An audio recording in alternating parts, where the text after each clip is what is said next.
Salamat, Brother Sandy Suliman. Announcement.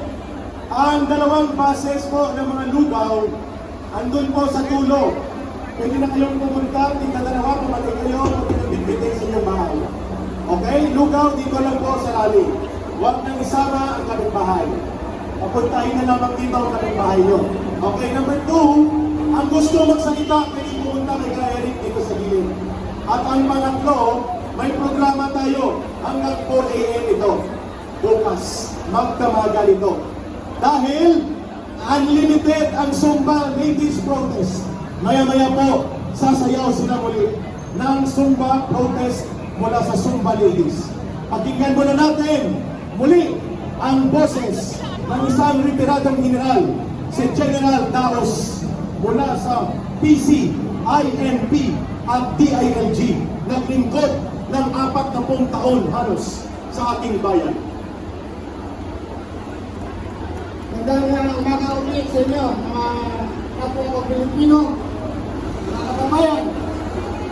Nagbabawan po ako sa Union na ngayon ay trending na counterpart ng Bulacan sa flood control project na cost substandard.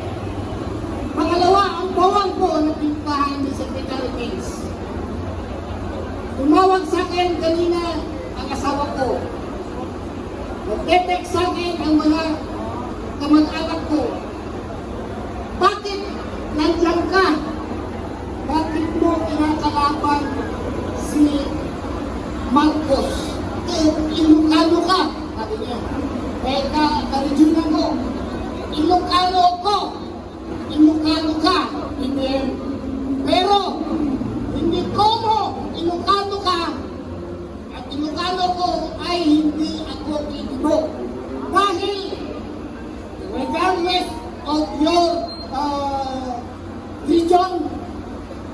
religion o paniniwala, tayo ay iisa, Pilipino. Pilipino ang ninanakawan mo. Nagsalita si Manong Chavit kahapon. Ano sabi niya? The father of all corrupt, of all things. Si Bibin, sabi niya. Hindi ba kayo nagtataka? Mismo si Manong Chavit ay nagsalita na rin. Hindi ba kayo namamangha kung bakit ang mismong kapatid niya na si Amy Marcos kinakalaban niya ang kapatid niya. Gusto! At ang sabi niya, nagsisisi siya at nanghihinayang. Yan ang mensahe ni Amy Marcos, pero kulang. Dapat sasabihin niya, nagsisisi ako, nanghihinayang ako, at ikaw ay pinapanawagan kong bumaba na, Bongbong Marcos. Dapat yun ang panawagan.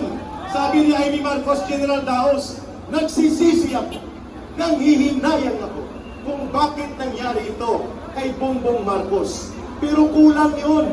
Dapat ang panawagan niya para hindi lumala ang ating sitwasyon. Para sa bansa at sa taong bayan, lumayas ka na. Inutil kong kapatid, tarantado ka, Amy Marcos. Dapat ganun. Ako rin, nagsisisi ako ngayon dahil binoto kita noong eleksyon. Ikaw ang presidente ko. Pero anong ginawa mo? Unang-unang binaba mong executive order. Binuwag mo ang Presidential Anti-Corruption Commission. Ibig sabihin, gusto niya ng korupsyon. Yes! Gusto niya ng pangungumisyon. Yes! Sorry. Ibig sabihin nun, Sen. bakit? Okay, si Magalong, inimbestigahan na niya ang Ilocos Norte. Sabi ni Governor Chavit Singson, Ilocos Norte muna. Ilocos Norte muna. Ilocos Norte muna.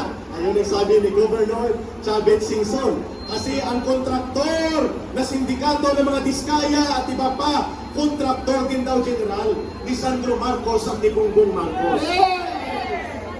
Yan! Go ahead, General Dao, sir. Kaya, sabi ko dun sa asawa ko at sa mga kamag-anak kong nag-text sa akin, Ginagawa ko to hindi para sa akin.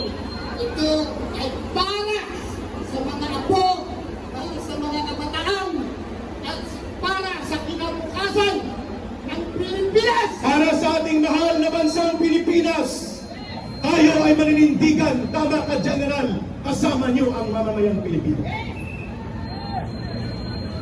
Noong Marcelo, yung presidente ang tatay niya, nung sa unang taon ng kanyang pamimilihan sa kanyang pagka-presidente, ay maayos.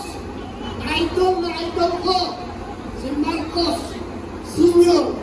Pero nung tumagal, sino ang sumira? Ang kanyang mga tauhan kagaya ng tatay ni Martin Romualdez na si Kukoy Romualdez at ang kanyang kapatid na si Madam Imelda Romualdez. Na ngayon, Romualdez din po ang sindikato sa gilid ni Marcos. Si Martin Sindicato Romualdez. Marcos resign! Marcos resign! Ayun. Nung umupo presidente, ikaw, BBM, iba ang expectation ko dahil Ilocano ka.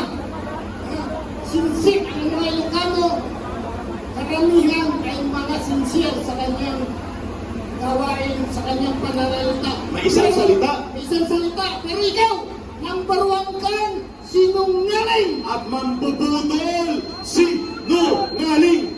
Mambubudol pa. Sino si Marcos? Sinungaling.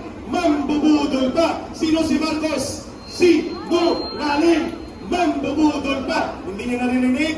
Kasi sa sobrang kapal ng pagmumuka ni Marcos at ni Romualdez, kapag iniwan ko ng blade, Lunes ang kanilang pagmumuka sa pagdumpa magdurugo. Ganon kalalim ang kapal ng mukha. Lunes ihiwain ang blade sa pagdumpa magdurugo. After 3 years, saka mo lang alam, magtatanong ka sa sarili mo sana, bakit nagkaganito ang ating gobyerno?